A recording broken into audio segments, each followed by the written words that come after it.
Mobile order করছি, mobile order আইতেছে, দেখি বানাইতেছে।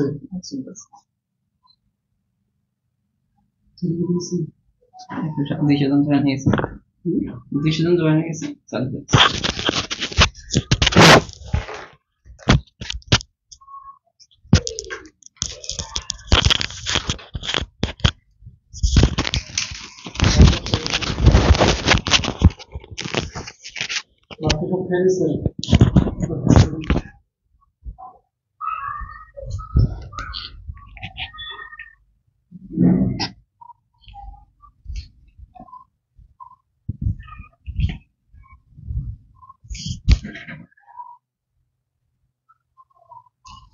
হ্যাঁ, আসসালামু আলাইকুম। সবাই একটু লাইভটা শেয়ার করে দিবেন আর ভয়েসটা ক্লিয়ার কিনা একটু জানাবেন। ভয়েসটা কতটুকু ক্লিয়ার একটু আপনারা জানাতে পারেন আমাকে কমেন্টে, আর একটু দ্রুত শেয়ার করে দিবেন। আমি কিন্তু এই যে রেসপন্স না হলে কিন্তু ক্লাস নেওয়া হয় না, মাঝে মাঝে কিন্তু দেখেন আমি নিজে কিন্তু ক্লাস নেওয়া অফ করে দিই, কারণ রেসপন্স করেন না আসলে আপনাদের ক্লাস। অনেকেই তো ভাবেন যে ফ্রি ক্লাস করলেই কি না করলেই কি,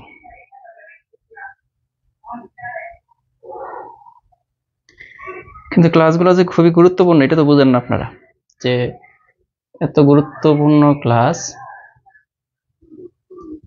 যে কোনো জায়গায় এই ক্লাস করাইতে গেলে আপনার অনেক টাকা দিয়ে করতে হয়। স্মৃতিমণ্ডল শেয়ার করেছেন, ধন্যবাদ। এআই হারুন বলছেন যে ক্লিয়ার। সন্ধ্যা মন্ডন, জেসমিন আক্তার বলছেন আসসালামু আলাইকুম। ওয়ালাইকুম আসসালাম। হ্যাঁ, আমাদের কিন্তু দেখেন ক্লাসটা কিন্তু হবে স্পেশাল ক্লাসগুলো হচ্ছে, এই ক্লাসগুলো কিসের উপরে বলতো? জ্যামিতির বিষয়গুলো কিন্তু আপনারা বুঝেন না, অধিকাংশ স্টুডেন্ট কিন্তু জ্যামিতি ভয় পান, দেড়শো আমরা কিন্তু ক্লাসগুলো নেই। যে জ্যামিতি এত সহজে বোঝা যায়, আজকে ক্লাস দেখেন, আজকে ক্লাসটা যদি করেন আরো বুঝতে পারবেন। এর আগে আমরা জ্যামিতির রূপকাঠা নিয়েছি, 4টা ক্লাস নিয়েছি নাকি 3টা ক্লাস নিয়েছি, আজকে 4 নম্বর ক্লাস চলতেছে। তো ঘুরে ফিরে এগুলোর বাইরে কিন্তু আসবে না। আবার বলতেছি, ঘুরে ফিরে যে বিষয়গুলো আমরা পড়াচ্ছি এগুলোর বাইরে কিচ্ছু আসবে না। সবাই একটু শেয়ার করে দেন। আব্দুর রহিম বলছেন যে ক্লিয়ার স্যার, ধন্যবাদ। তোমার সরকার বলছেন যে voice clear, thank you. Monowar বলছেন যে আসসালামু আলাইকুম। ওয়ালাইকুম আসসালাম। সবাই সালাম দিয়েছেন, তো ধন্যবাদ সবাইকে। আর সাদ্দাম হোসেন বলছেন আসি ভাই একটু শেয়ার করে দিবেন, কাইন্ডলি একটু শেয়ার করে দিলে সবাই আমরা চলে আসবো। আজকে কিন্তু আপনার ম্যাথের ক্লাস নেওয়ার তেমন ছিল না, প্ল্যান ছিল না। নর্মালি চিন্তা ভাবনা ছিল আজকে ইংলিশের একটা ক্লাস হবে, ম্যাম আসছিল। সমস্যা হয়েছে যে নেটে হঠাৎ করে নেট চলে গেছে। তো নেট চলে যাওয়াতে আমি চিন্তা করলাম যে যেহেতু ইংলিশ ক্লাসটা মিস হয়ে গেল, তো ম্যাথের ক্লাসটা নিয়ে নিই, তাহলে তো স্টুডেন্টদের একটু হলেও উপকার হবে। বিলকিস বলছেন শেয়ার করছেন, হারুন 3টা শেয়ার করেছেন, সরি। রাবেয়া ইসলাম বলছেন সরি স্যার, অনেক নেট সমস্যা হয় তাই সব সময় লাইভ করতে পারি না, পরে দেখে নেই। হ্যাঁ, অবশ্য পরে দেখে নেবে। আমি একটা কথা বলি যে নেটে আসলেও আমাদের মানে সার্ভারে কিন্তু প্রবলেম, আসলে বাংলাদেশের সার্ভারে কি যেন একটা সমস্যা হয়েছে, ওইটা কালকেও দেখলাম। আর আপনার 3 দিন লাগবে যে সারা বাংলাদেশের নেটটা ঠিক হতে।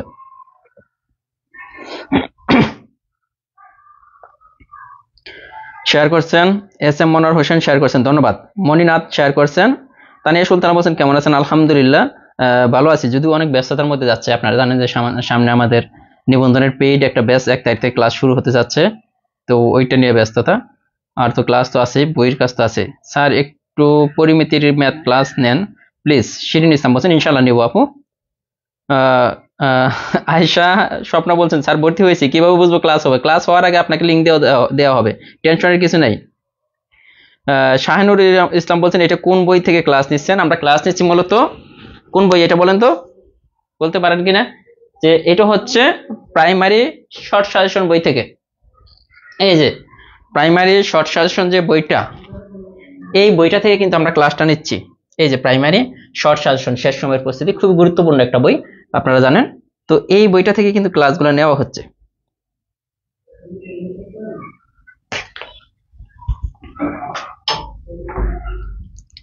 তো চাইলে এই বইটা আপনারা কালেক্ট করতে পারেন, খুব ইম্পর্টেন্ট বিষয়গুলো নিয়ে এই বইটা লেখা, শেষ সময়ের মানে প্রস্তুতি। হ্যাঁ হ্যাঁ, এই যে সাজেদা বলছেন যে শর্ট সাজেশন থেকে ক্লাস নেওয়া হচ্ছে, এইটা গেল একটা। আর আমাদের কিন্তু যে নিবন্ধন শর্ট সাজেশন যেটা, এটা কিন্তু বের হয়ে গেছে 18তম নিবন্ধন সরকার শাসন। আপনি চাইলে এই বইটা নিতে পারেন, 270 টাকা দাম। অথবা আপনি চাইলে আমাদের নিবন্ধন পেইড বেসে ভর্তি হতে পারেন। নিবন্ধন পেইড বেসে ভর্তি হলে কি হবে, এই বইটা সম্পূর্ণ সমাধান আমরা করে দিব মাত্র 1250 টাকা, মানে নামে মাত্র ফ্রি।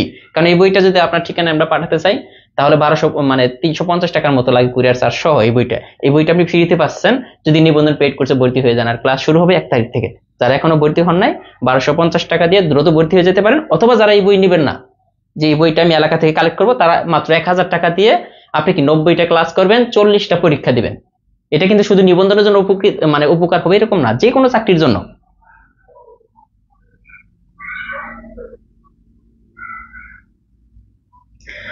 মেঘকন্যা বলছেন 8 তারিখ ভর্তি হয়েছে, এখনো কুরিয়ার সার্ভিসে বইটা আসে নাই, খোঁজ নিয়ে দেখলাম। মেঘকন্যা আপনি একটু যোগাযোগ করবেন এই নম্বরে, যাদের বই এখনো পান নাই। 01746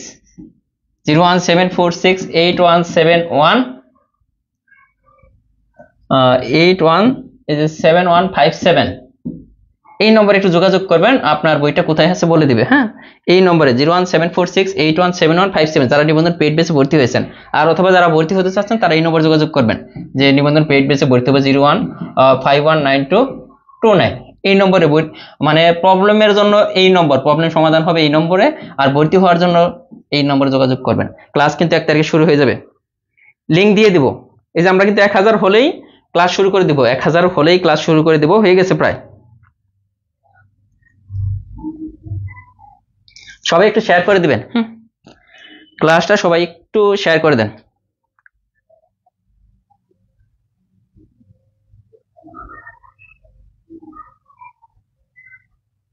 দেখি কে কে শেয়ার করছেন, একটু দেখি। সবাই একটু শেয়ার করেন। আমরা কিন্তু 1000 প্লাস দেখতেছি এখানে, কিন্তু শেয়ার কিন্তু দেখেন প্রতিদিন শেয়ারের কথা বলতে নিজেরও কিন্তু খারাপ লাগে, বাট কি আর করার। নিবন্ধন বইটা আমার লাগবে, পাঠ্য করার 3টা বই আমি নিয়েছি, হোয়াটসঅ্যাপে নক করলাম, কেউ রিপ্লাই দেয় না। আপনি নিবন্ধনের বই অর্ডার করতে হলে যারা শুধু বই কিনতে চান তাদের জন্য কিন্তু আরেকটা নম্বর, আসলে এক এক অফিস থেকে এক একটা কাজ করা হয়, তো যারা বই অর্ডার করতে চান আমাদের 01754896763 এই নম্বরে চাইলে আপনি আমাদের যে কোনো বই অর্ডার করতে পারেন, এই নম্বরে ফোন দিয়ে বা হোয়াটসঅ্যাপে।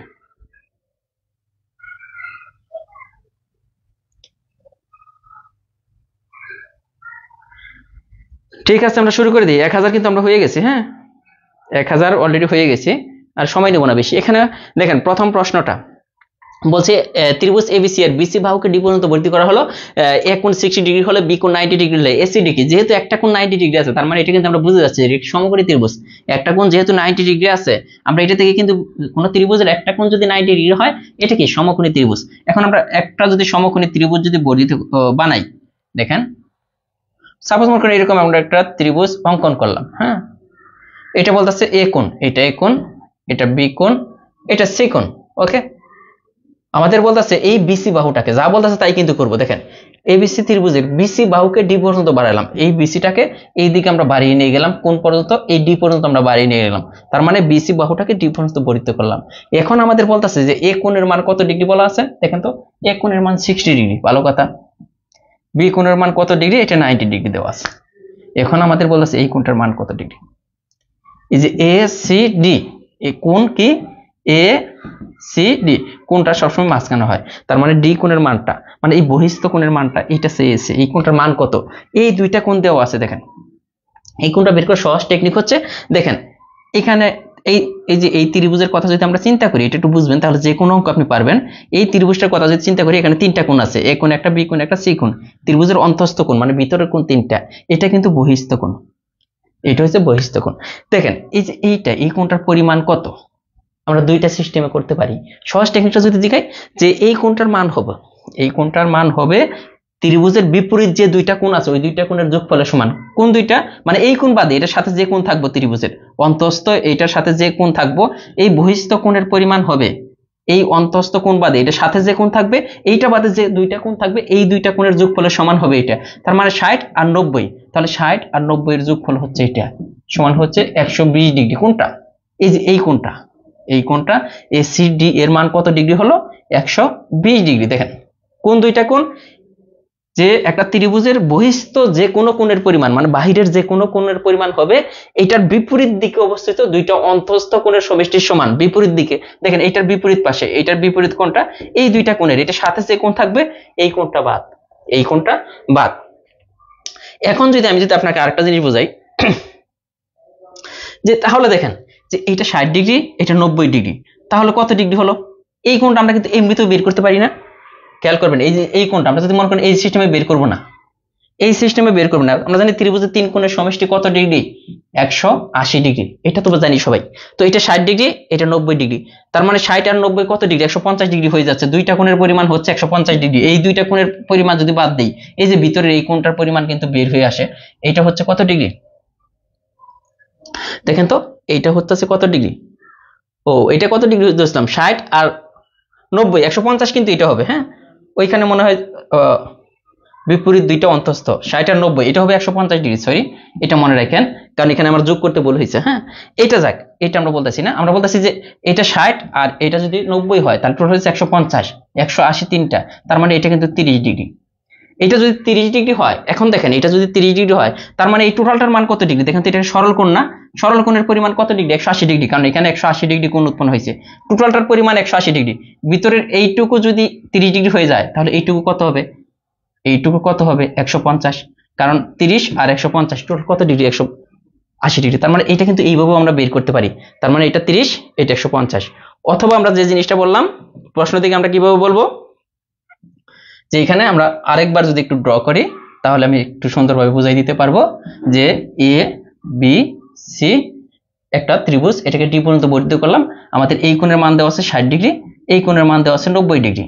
আমাদের বলতেছে এই কোণটার মান কত। আমরা এত কিছু চিন্তা না করে জাস্ট এটার বিপরীত পাশে যে দুইটা কোণ আছে, এটা আর এটা, এই দুইটার কোণ যোগফল কত? 150 ডিগ্রি। এটা কিন্তু 150 ডিগ্রি হয়ে গেল। অথবা আপনি এইভাবে বের করতে পারেন, যেটা আমি একটু আগে বুঝালাম, এই যে এটা এইভাবে আমরা করলাম, সমস্যা নেই। A B C D. এখন দেখেন এটা যদি কয় ডিগ্রি? 60 ডিগ্রি বলতেছে, এটা 90 ডিগ্রি। তার মানে এই দুইটা কোণের যোগফল কত? 150 ডিগ্রি। ত্রিভুজের 3 কোণের সমষ্টি কত হবে? 180 ডিগ্রি। তার মানে 150, আর এটা যদি 30 ডিগ্রি হয়, তাহলে 180 ডিগ্রি হচ্ছে। যেহেতু এই টোটাল এই সম্পূর্ণ কোণের পরিমাণ হচ্ছে 180 ডিগ্রি, এখান থেকে এই পর্যন্ত, কিন্তু ভিতরের এইটুকুর পরিমাণ 30 ডিগ্রি বাদ দেন, তাহলে আমরা বাহিরের এইটুকুর মান জানি কত ডিগ্রি হবে? 150 ডিগ্রি। দেখেন ক্লিয়ার কিনে? এই ধরনের অঙ্ক কিন্তু পরীক্ষায় আসে। হ্যাঁ, 150 ডিগ্রি সরল কোণ। এখন দেখেন যে এই বিষয়টা ক্লিয়ার হয়েছে কিনা। পরীক্ষার হলে কিন্তু ঘুরিয়ে ফিরে আসতে পারে, এটা কিন্তু ঘুরিয়ে ফিরে আসতে পারে।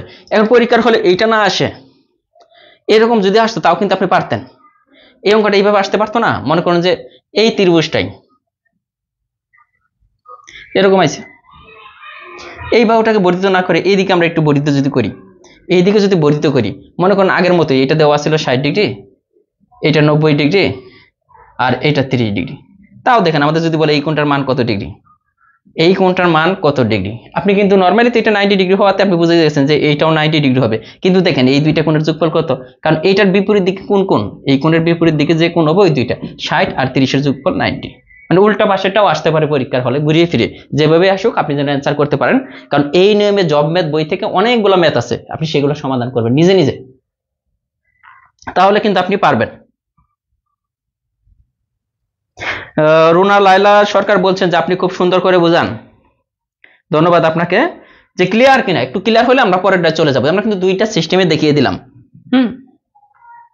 কারণ আমি চাই যে ম্যাথটা একদম সহজভাবে উপস্থাপন করার জন্য আপনাদের মাঝে, যে ম্যাথটা একদম সহজভাবে আপনারা বুঝবেন, এটা হচ্ছে আমার চাওয়া, আর কোনো কিছু কিন্তু চাওয়া নেই। বলছে একটি সুষম বহুভুজের একটি বহিস্থ কোণের পরিমাণ 45 ডিগ্রি হলে বহুভুজের বাহুর সংখ্যা।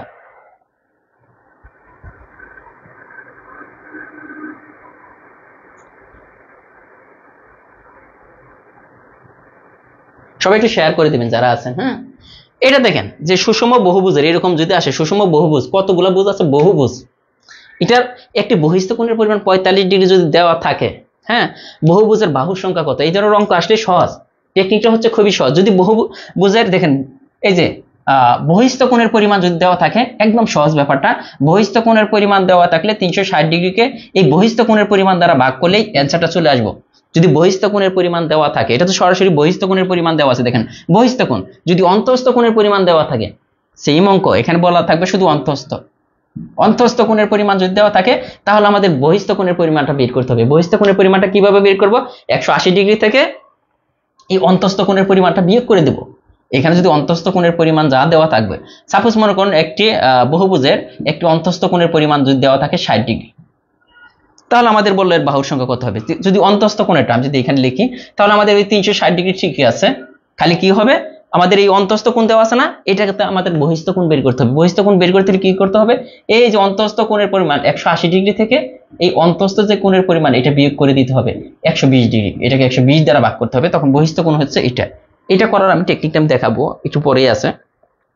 তাহলে এই ধরনের কাজটি বহিস্থ কোণের পরিমাণ যদি দেওয়া থাকে, সহজ হিসাব, 360 ডিগ্রিকে কয় দ্বারা ভাগ করব, এই বহিস্থ কোণের পরিমাণ দ্বারা ভাগ করব।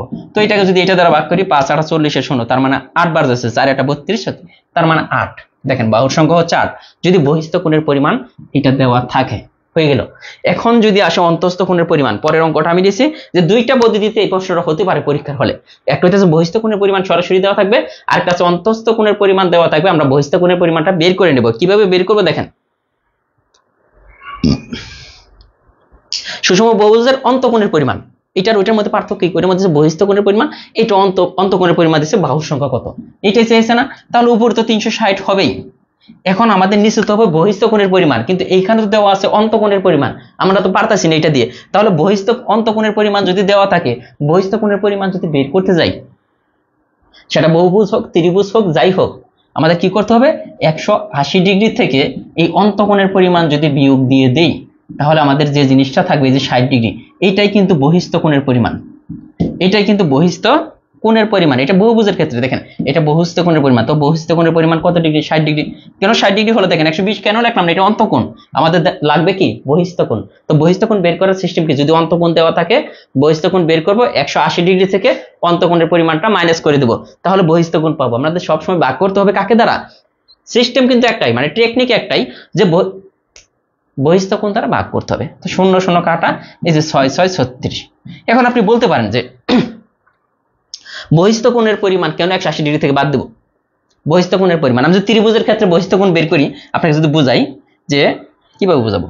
ওকে, বহিস্থ কোণের পরিমাণ যদি বের করা শিখে, মনে করেন যে এটা অন্তঃকোণ এই ত্রিভুজের, আর এটা হচ্ছে বহিস্থ কোণ, একটু বেসিক নেওয়ার চেষ্টা করবেন, এটা অন্তঃকোণ এটা বহিস্থ কোণ। তো আমরা যদি এইটাই অন্তঃকোণের পরিমাণটা যদি 30 ডিগ্রি থাকে, আমাদের বললো এই বহিস্থ কোণের পরিমাণটা কত, অন্তঃকোণের পরিমাণটা 30 ডিগ্রি দেওয়া আছে, বহিস্থ কোণের পরিমাণটা আমাদের বের করতে চাই বললো। তাহলে এই টোটালটা মিলে কত ডিগ্রি আছে দেখেন তো, টোটালটা মিলে হচ্ছে 180 ডিগ্রি, টোটালটা মিলে হচ্ছে 180 ডিগ্রি। এইখান থেকে অন্তঃকোণের পরিমাণ দেওয়া আছে 30 ডিগ্রি। ওকে, 30 ডিগ্রি আমরা বাদ দিলাম, তাহলে কি থাকতেছে 180 থেকে 30 দিলে 150 ডিগ্রি। এইটাই কিন্তু এইটুকুর মান বহিস্থ কোণের পরিমাণ। তো বহিস্থ কোণের পরিমাণকে এই জন্য 180 ডিগ্রি থেকে বাদ দিতে হয়। এখন বলতে পারেন যে 360 ডিগ্রি দ্বারা কেন ভাগ করব, 360 ডিগ্রি দ্বারা ভাগ করার উদ্দেশ্য হচ্ছে, আমরা এটা কিন্তু একটা বহুভুজ বলছি, বহুভুজ এরকম হইতে পারে, মানে অনেকগুলো বাহু থাকবে, হ্যাঁ 7টা 8টা 9টা 10টা, সাপোজ মনে করেন এরকম একটা বহুভুজ। এখন দেখেন এইখানে যদি আপনি যদি প্রত্যেকটাকে যদি এইভাবে যদি টানেন, মানে এটা কয়টা বাহু মনে একটা কম হয়ে গেছে, যাই হোক যে কয়টাই হোক, এইভাবে যদি টানেন সবগুলো কিন্তু এখানে আসছে, এখানে টোটাল কত ডিগ্রি দেখেন তো, টোটাল যদি চিন্তা করেন 360 ডিগ্রি, কারণ এইভাবে যদি চিন্তা করেন মাঝখানে কত ডিগ্রি আছে 360 ডিগ্রি, এই জন্য 360 ডিগ্রি দ্বারা এটাকে ভাগ করতে হয় কাকে দ্বারা, বহিস্থ কোণের পরিমাণ দ্বারা। এটা আশা করি ক্লিয়ার, মানে অন্তঃকোণের পরিমাণ দেওয়া থাকুক আর বহিঃকোণের পরিমাণ দেওয়া থাকুক, যদি বাহুর সংখ্যা বলে, যদি বাহুর সংখ্যা বলে আপনার কাছে ক্লিয়ার হওয়ার কথা। দেখেন ক্লিয়ার কিনা,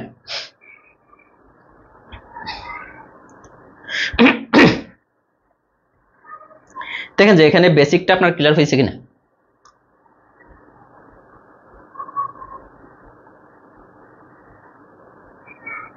জব ম্যাথ বইটা আমি 4 থেকে 5 বার রিভিশন দিয়েছি, তাহলে আপনার আর কোনো কিছু দরকার নেই। আশা করি যে আপনি ম্যাথে যে কোনো চাকরির পরীক্ষা ভালো করতে পারবেন।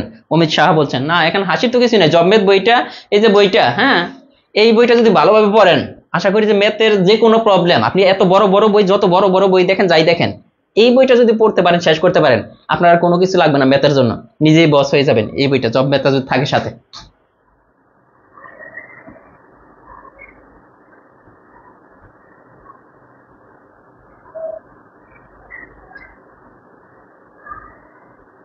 হ্যাঁ বহিস্থ কোণ মানে কি বাইরের কোণ, আর অন্তঃকোণ মানে ভিতরে।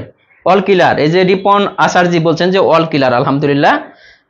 আকলিমা আক্তার রাকি বলছেন ম্যাথ ক্লাস এভরিডে চাই। আমি কিন্তু ক্লিয়ার না হলে কিন্তু পরের অঙ্কে যাই না, ক্লিয়ার অঙ্কে আমাদের কিন্তু পেইড বেসের ক্লাসগুলো যারা ভর্তি হবেন তারা কিন্তু অনেক উপকৃত হবেন, কারণ ম্যাথ ক্লাসগুলো মানে সেম ভাবে করা হবে কিন্তু আরো ইফেক্টিভ হবে আপনি যদি রেগুলার ওইখানে ক্লাস করেন, ওইখান থেকে একদম রেগুলার ক্লাস হবে।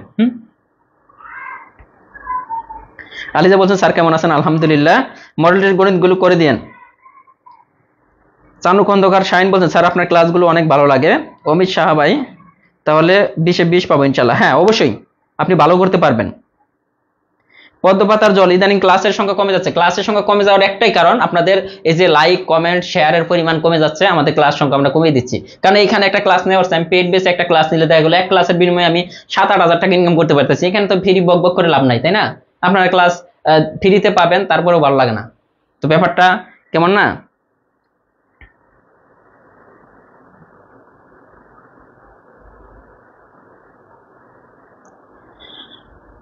এরপরে দেখেন তাহলে আমরা এটা পারবো। হ্যাঁ, সমবাহু ত্রিভুজের একটি বাহুকে উভয় দিকে বর্ধিত করলে দুটি বহিস্থ কোণ উৎপন্ন হয়, তাদের সমষ্টি কত? দেখেন এই বিষয়গুলো কিন্তু আগে মুখস্থ করছেন। সমবাহু ত্রিভুজ কি? যাদের প্রত্যেকটা বাহুর পরিমাণ সমান, প্রত্যেকটা বাহুই সমান, তাদেরকে বলা হয় সমবাহু। একটা সমবাহু ত্রিভুজ যদি আমরা একটা ড্র করে ফেলি, দেখেন মনে করেন এটাই প্রত্যেকটা বাহুর পরিমাণ আমরা ধরে নিলাম, আসলে সমান হয় না কিন্তু আমরা ধরে নিলাম এই বাহু সমান এই বাহু সমান এই বাহু, তিনটা বাহুই পরস্পর সমান। আমরা জানি সমবাহু ত্রিভুজের প্রত্যেকটা কোণের পরিমাণ হয় 60 ডিগ্রি, এটা 60 ডিগ্রি, এটা 60 ডিগ্রি, এটা হচ্ছে 60 ডিগ্রি। এখন বলতেছে আমরা এটা ধরলাম যে এ বি সি ধরলাম, তিনটা বাহু এ বি সি। বলতেছে একটি সমবাহু ত্রিভুজ, ওকে একটা সমবাহু ত্রিভুজ আঁকলাম, একটি বাহুকে উভয় দিকে বর্ধিত করলাম। আমরা মনে করেন বিসি বাহুটাকে এই দিকেও বর্ধিত করব, উভয় দিকে বর্ধিত করতে বলছে, আবার এই দিকেও বর্ধিত করলাম, মানে উভয় দিকে কিন্তু একদিকে না, উভয় দিকে বর্ধিত করলে দুইটি বহিস্থ কোণ উৎপন্ন হয়। তো তাদের সমষ্টি কত? দেখেন তো এখানে একটা বহিস্থ কোণ উৎপন্ন হয়েছে, ত্রিভুজের বাহিরের দিকে যে কোণ এটা, এখানেও একটা বহিস্থ কোণ উৎপন্ন হয়েছে। এখন বলতেছে এই দুইটা কোণের যোগফল কত? এটা মনে করেন যে ডি দিলাম, এটা মনে করেন যে ই দিলাম, তাহলে এ বি ই মানে এই কোণ আর এ সি ডি এই কোণের, এই দুইটা কোণের যোগফলের মান কত? সহজ বিষয় না? এটাকে যে বিষয়গুলো নিয়ে আমি অনেক কথা বললাম সেই বিষয়টাই দেখেন, এই টোটালটা মিলে কত ডিগ্রি একটা বের করতে পারলে কিন্তু সম্পূর্ণ এটা একটা সরল কোণ। এই যে এইভাবে যদি হয় দেখেন এই টোটালটা কিন্তু একটা সরল কোণ। আমি মনে করি এটাকে কেটে নিয়ে এখানে নিলাম, এটাকে কেটে এখানে নিয়ে আসলাম, মানে এইটুকুকে জাস্ট বোঝানোর জন্য। এই টোটালটা হচ্ছে 180 ডিগ্রি, টোটালটা হচ্ছে 180 ডিগ্রি এই টোটালটা কিন্তু। এখন টোটালটা যদি 180 ডিগ্রি হয়, এই যে এই ছোট ভিতরের টুকুর মান দেওয়া আছে 60 ডিগ্রি, তাই না? তাহলে এটা কত হবে? তাহলে এই 180 ডিগ্রি থেকে এই ভিতরের কোণের পরিমাণ যদি 60 ডিগ্রি বাদ দিয়ে দেই তাহলে কিন্তু 120 ডিগ্রি থাকে। তার মানে এই বাহিরের এই টুকুর পরিমাণ, বাহিরের টুকুর পরিমাণ কিন্তু 120 ডিগ্রি।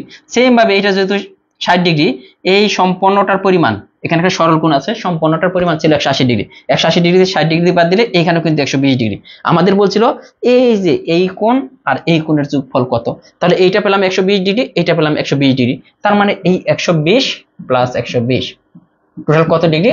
240 ডিগ্রি। দেখেন ব্যাপারটা কত সহজ, কিন্তু এই জিনিসগুলো আমরা মুখস্থ করি, মুখস্থ কিন্তু কিছু না, আপনি চিত্র যদি মাথার মধ্যে নিতে পারেন আমি মনে করি যে একদম সহজ লাগবে।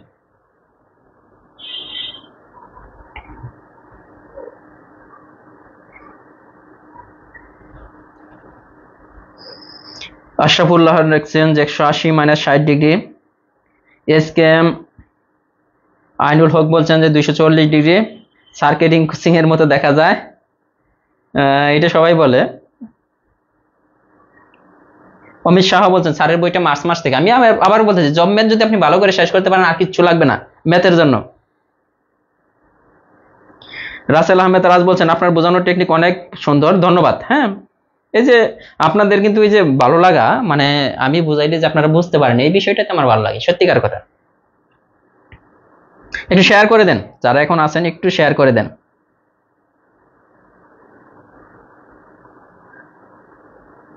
একশো 20 কিভাবে পাইলেন আমরা তো বুঝিয়ে দিলাম। এই যে 60 টোটাল 180 ডিগ্রি, এই যে এখান থেকে আপনি বুঝেন না কেন ভাই রে ভাই। মনে করেন যে এই জিনিসটাকে আমরা কেটে, এইটুকুকে যদি আমরা কেটে যদি এখানে নিয়ে যাই, এইটুকু কাটলাম মনে করেন, কাইটা এখানে নিয়ে আসলাম এরকম, এইটুকু তো 60 দেওয়া আছে, এই টোটালটার মিলার মান কত? এই টোটালটার সম্পূর্ণটার মান হইতেছে 180 ডিগ্রি। তো 180 ডিগ্রি থেকে ভিতরে 60 ডিগ্রি বাদ দিলে দেখেন 180 ডিগ্রি থেকে টোটালটার মান ছিল 180 ডিগ্রি, এইখান থেকে ভিতরে 60 ডিগ্রি যদি বাদ দিয়ে দেই থাকে কত ডিগ্রি? 120 ডিগ্রি। এইখানে 120 ডিগ্রি হলে এইদিকে, তাহলে এইদিকেও 120 ডিগ্রি হবে, একই জিনিস। আশা করি যে ক্লিয়ার। 55 কে কে পারেন? কোন ত্রিভুজের একটি কোণের পরিমাণ 80 ডিগ্রি হলো অন্য দুটি কোণের অনুপাতে এত হলে ছোট কোণটির মান কত?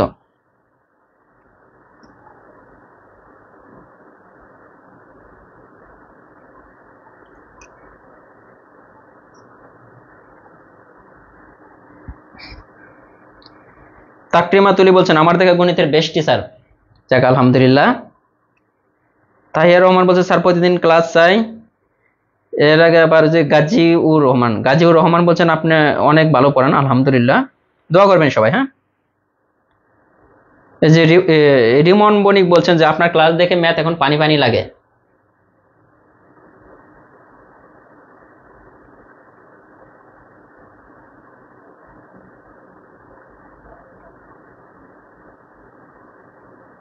মাহমুদুর রহমান বলছেন স্যার আপনি অনেক সুন্দর করে অঙ্ক বুঝিয়ে বোঝান, তো আমি খুব সুন্দর করে বুঝতে পারি জব ম্যাথ থেকে, আলহামদুলিল্লাহ। স্যার এত সুন্দর করে গুছিয়ে বলেন যে গণিত না বুঝে উপায় নেই, তাই তো ভাইয়া আপনার বোঝানো সত্যি অসাধারণ। ইনশাল্লাহ পেইড বেসে নিবন্ধন পেইড বেসের ক্লাসগুলো কিন্তু আরো স্পেশাল হবে, আবারও বলতেছে আরো স্পেশাল হবে। দেখেন কোন ত্রিভুজের একটি কোণের পরিমাণ এত, অন্য দুইটি কোণের অনুপাত এইটা, একটা কোণের পরিমাণ এত, ব্যাপারটা বুঝতে হবে, একটা কোণের পরিমাণ এত, অপর দুইটা কোণের অনুপাত দেওয়া আছে এত হলে ছোট কোণটির পরিমাণ কত, এটা আমরা কয়েকটা সিস্টেমে করতে পারি। আমরা কি বলছিলাম, অনুপাত যেখানে থাকবে ওইখানে x দ্বারা গুণ করে দিব, তো অপর দুইটা কোণের পরিমাণ আমরা ধরে নিলাম একটা 2x আর একটা 3x। ওকে, এইটা মানে দুইটা কোণের পরিমাণ। দেখেন একটা ত্রিভুজের তিনটা কোণের যোগফল কত, 180 ডিগ্রি। আমরা জানি একটা ত্রিভুজ যেরকমই হোক এই তিনটা কোণের যোগফল হবে 180 ডিগ্রি। এইখান থেকে আমাদের বলতেছে যে দুইটা কোণের একটা কোণের পরিমাণ 80 ডিগ্রি, তো 80 ডিগ্রি আমরা বাদ দিলাম, থাকতেছে 100 ডিগ্রি। অপর দুইটা মানে একটা কোণের পরিমাণ, সাপোজ মনে করুন এইটাই আমরা 80 ডিগ্রি দিলাম, তাহলে এই দুইটা কোণের পরিমাণ কত হবে, এটা যদি 80 ডিগ্রি হয় তাহলে এই দুইটা কোণের যোগফল কিন্তু 100 ডিগ্রি হবে। কেন 100 ডিগ্রি? আমরা জানি যে একটা ত্রিভুজের তিনটা কোণের যোগফল, এই তিনটা কোণের যোগফল 180 ডিগ্রি, সেখান থেকে একটা কোণ যদি 80 ডিগ্রি হয় বাকি দুইটা কোণ 100 ডিগ্রি, তো আমরা পেয়ে গেলাম যে বাকি দুইটা কোণ 80 ডিগ্রি। কিন্তু আমাদের বলা নাই যে ওই দুইটা কোণের কার মান কত, বাকি যে দুইটা কোণ আছে এখানে শুধু বলা আছে যে এই দুইটা কোণের যোগফল 100 ডিগ্রি, কিন্তু এখানে বলা নাই যে এ কত ডিগ্রি হবে, এটা কত ডিগ্রি হবে, কোন কোণের পরিমাণ বলা নাই, আমাদের বলছে ছোট কোণটির মান কত হবে। ওকে, এটা বের করতে হলে আমরা বাকি দুইটা কোণের অনুপাত কত দেওয়া আছে দেখেন তো, এইটা আমরা ধরে নিলাম বাকি দুইটা কোণের একটা হচ্ছে 2x আর একটা হচ্ছে 3x, আমরা কিন্তু ধরে নিচ্ছি ওইখান থেকে। এখন দেখবো যে এই দুইটা কোণের যোগফল কত, যে 2x প্লাস 3x, বাকি যে দুইটা কোণ এই দুইটা কোণের যোগফল কত দেখেন তো, বাকি দুইটা কোণের যোগফল দেওয়া আছে 100 ডিগ্রি, তাহলে এইখানে 100 ডিগ্রি দিয়ে ফেলেন। ওকে, এখন দেখেন তো এই যে 5x সমান 100, x সমান কত হবে, 100/5 সমান হচ্ছে 20। এখন আপনি বের করে ফেলতে পারেন x এর মান, যেহেতু পেয়ে গেছি এখানে যদি বসিয়ে দেন x এর মানটা, দেখেন 20 দ্বিগুণে কত, 40 ডিগ্রি একটা কোণ আর একটা কোণ 60 ডিগ্রি। দেখেন তো দুইটা কোণের পরিমাণ 100 ডিগ্রি হয়েছে না হয়েছে। আমাদের এখানে কি বলছে যে ছোট কোণটির মান কত, তো ছোট কোণটি কত, এখানে 40 এখানে 60, তার মানে ছোট কোণটি 40 ডিগ্রি। যদি বলতো বড় কোণটি কত, বড় কোণটির মান এই দুইটার মধ্যে বড় কোণটি কত, 60 ডিগ্রি, তাহলে 60 ডিগ্রি। এখন দেখেন এটা যদি 80 ডিগ্রি হয়, এটা 40 ডিগ্রি ধরেন, এটা 60 ডিগ্রি, টোটাল মিলে 180 ডিগ্রি হয়েছে কিনা দেখেন তো, 40 আর 60 100 আর 80, টোটাল কিন্তু 180 ডিগ্রি হবে। ঠিক আছে, এটা ক্লিয়ার হলে আমি পরের অঙ্কে যাব।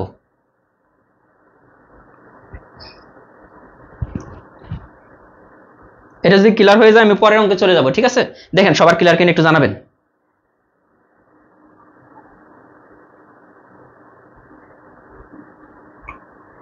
কিন্তু যে ক্লাসে আসা হয় না, আপনারা শেয়ার করেন না, শেয়ার করতে বলি বেশি বেশি, কিন্তু শেয়ার কম করেন, এজন্য কিন্তু ক্লাস কম নেওয়া হচ্ছে।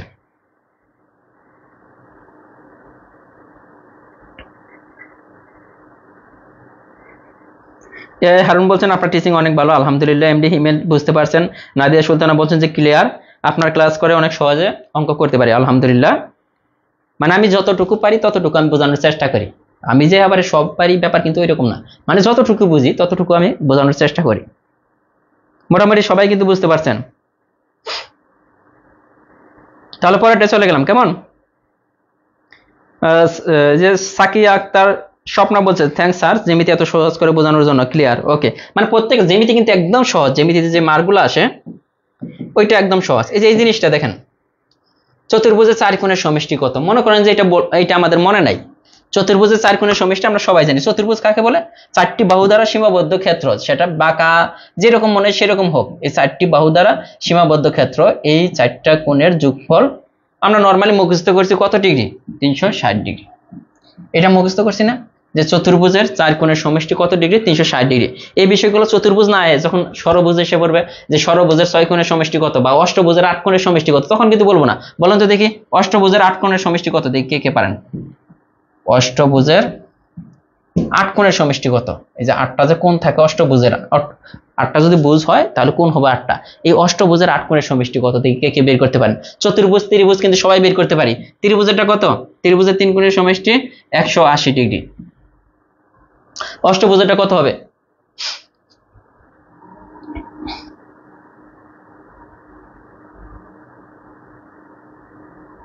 সমবাহু ত্রিভুজের, হ্যাঁ সমবাহু ত্রিভুজের প্রত্যেকটা কোণই সূক্ষ্মকোণ হবে। দেখেন এই কোণটা 60 ডিগ্রি, এই কোণটা 60 ডিগ্রি, এই কোণটা 60 ডিগ্রি, তিনটা কোণই যদি আপনার 90 ডিগ্রি চেয়ে ছোট হয়ে যায়, মানে 90 ডিগ্রি চেয়ে সমবাহু ত্রিভুজ। তো তাহিয়া রহমান বলছেন মনে একটাই কষ্ট স্যার, 18 সাল থেকে কেন আপনার ভিডিও পেলাম না, 23 সালে এসে পেলাম। আমি কিন্তু মানে ফ্রি ক্লাস নেওয়া শুরু করেছি 2018 সালের শেষের দিকে, মনে করেন ধরেন 19 সাল থেকে।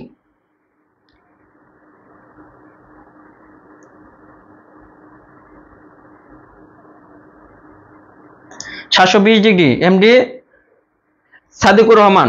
ওকে, আমি এই জিনিসটা বুঝাই দিব যে অষ্টভুজের হলে ষড়ভুজের হলে কিভাবে বের করব। আমরা দেখলাম যে ত্রিভুজেরটা আর আপনার এটা সবাই জানে, ত্রিভুজেরটা কত ডিগ্রি, ত্রিভুজের চতুর্ভুজেরটা তো আমরা দেখলাম যে 360 ডিগ্রি। এটা কিভাবে আসে, এটা একটা টেকনিক আছে। হ্যাঁ, ওই দিন আমি বলেছিলাম যে 2n - 4 × 90। এই যে জিনিসটা মনে রাখবেন, 2n - 4 × 90। যে কোনো যত কোণ আসবে, যেমন আমরা ত্রিভুজেরটা প্রথমে আমরা বের করে দিই। ত্রিভুজের ক্ষেত্রে n = 3 হবে, বাহুর সংখ্যা, যেহেতু তিনটা বাহু, এই n টা হচ্ছে বাহুর সংখ্যা। তাহলে এখানে দেখেন তো ত্রিভুজের 180 ডিগ্রি হয় কিনা, 2 × 3 - 4 × 90। ত্রিভুজেরটা আমরা বের করলাম। 3 × 6, 6 থেকে 4 বাদ দেন, 3 × 6, 6 থেকে 4 বাদ দিলে 2 × 90, দেখেন 180 ডিগ্রি। তার মানে ত্রিভুজেরটা কিন্তু আমরা পেয়ে গেলাম 180 ডিগ্রি। ওকে, ত্রিভুজেরটা আমরা জানি সবাই মুখস্থ, এটা বের করলেও যা না করলেও তাই। এখন আসেন যে এইখানে যদি চতুর্ভুজ হয়ে যায় তাহলে n = কত হবে? চতুর্ভুজ হলে n = 4 হবে। ওকে, 2 × দেখেন 4 - 4 × কত? 90। ঠিক আছে, এখন দেখেন তো কত হয়, 4 × 8, 8 এর থেকে 4 বিয়োগ করেন তাহলে থাকে 4 × 90 সমান কত হয়? 4 নং 36, 360 ডিগ্রি। মানে চতুর্ভুজের 4 কোণের সমষ্টি 360 ডিগ্রি। মিলতেছে? এটা কিন্তু মিলে গেল। এরপরে দেখেন n এর পরিবর্তে যদি 5 চলে আসে, তার মানে পঞ্চভুজের 5 কোণের সমষ্টি কত? এই সূত্র তো সেম থাকবো। এইখানে শুধু দেখেন, এইখানে শুধু এই যে n এর পরিবর্তে যে n ছিল 2n, এখানে কিন্তু 5 হয়ে যাবে। তাহলে দেখেন 5 হয়ে গেলে এখানে কত হয়? এই যে 5 × 10, 10 এর থেকে 6 বাদ দিলে কত থাকে? 10 এর থেকে 4 বাদ দিলে 6 থাকে। 6 নং কত? দেখেন তো 54। তার মানে পঞ্চভুজের 5 কোণের সমষ্টি 540 ডিগ্রি। সেম ভাবে যদি আসে ষড়ভুজ, কত কি হবে ষড়ভুজের ক্ষেত্রে বলেন তো? এখানে শুধু n এর পরিবর্তে, ষড়ভুজের ক্ষেত্রে দেখেন কতগুলো আমি বের করে দিতেছি, n এর পরিবর্তে 6 হয়ে যাবে। এখানে কত হয়ে যাবে? 6 হয়ে যাবে। দেখেন 6, তাহলে 6 × 12, 12 থেকে যদি আপনি 4 বাদ দেন, সবসময় 4 বিয়োগ হবে, এটা কিন্তু ফিক্সড। 4 বাদ দিলে থাকে 8, তাহলে এখানে কিন্তু 8 হয়ে গেল। হ্যাঁ, 8 নং কত? 72, 720 ডিগ্রি। এটা কত? ষড়ভুজ। সেম ভাবে যদি সপ্তভুজেরটা করি, সপ্তভুজেরটা আপনারা করবেন যে সপ্তভুজের, আরে কি হচ্ছে, সপ্তভুজের কয় কোণের সমষ্টি? 7 কোণের সমষ্টি কত? পরীক্ষা কিন্তু এই যে চতুর্ভুজে আসবে এরকম না, 7টা ভুজ হবে। হ্যাঁ, সপ্তভুজেরটা আপনারা করেন, দেখি অ্যান্সারটা পারেন কিনা।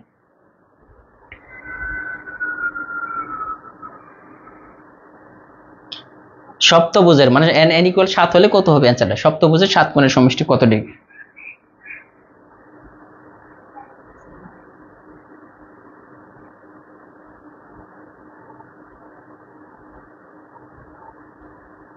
একটু দেখি কে কে পারেন যে সপ্তভুজের 7 কোণের সমষ্টিটা কত ডিগ্রি হবে।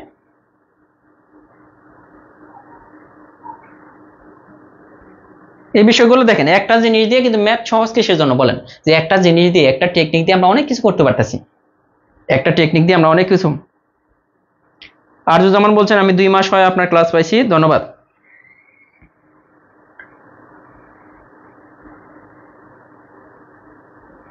এখানে দেখেন যে যারা পারছেন তারা তো পারছেনই। সপ্তভুজের ক্ষেত্রে n = 7 হয়ে যাবে। n × 7 মাইনাস কত? 4 ইন্টু কত? 90 ডিগ্রি। ওকে, কত হলো? 7 × 14, 14 থেকে কত সহজ দেখেন, 14 থেকে 4 বাদ দিন, তাকে 10, এটাকে 90 দ্বারা গুণ করেন, তাহলে কত? 900 ডিগ্রি। সপ্তভুজের 7 কোণের সমষ্টি কত ডিগ্রি হচ্ছে? 900 ডিগ্রি। সেম ভাবে আসতে পারে অষ্টভুজেরটা কত? অষ্টভুজ পর্যন্ত আসবে, এরপরে মনে হয় আসবে না, যদি আসে তাও বের করতে পারবেন। 10 সমকোণ অনেকেই পারছেন আলহামদুলিল্লাহ। এই যে জিন্নাত নেসা বলছেন যে তারপরে নাহিদা আক্তার বলছেন 10 সমকোণ। নাজমুল সাকিব বলছেন স্যার আপনার বোঝানোর ধরন অনেক সহজ, আলহামদুলিল্লাহ। 56 পরে কত? 57।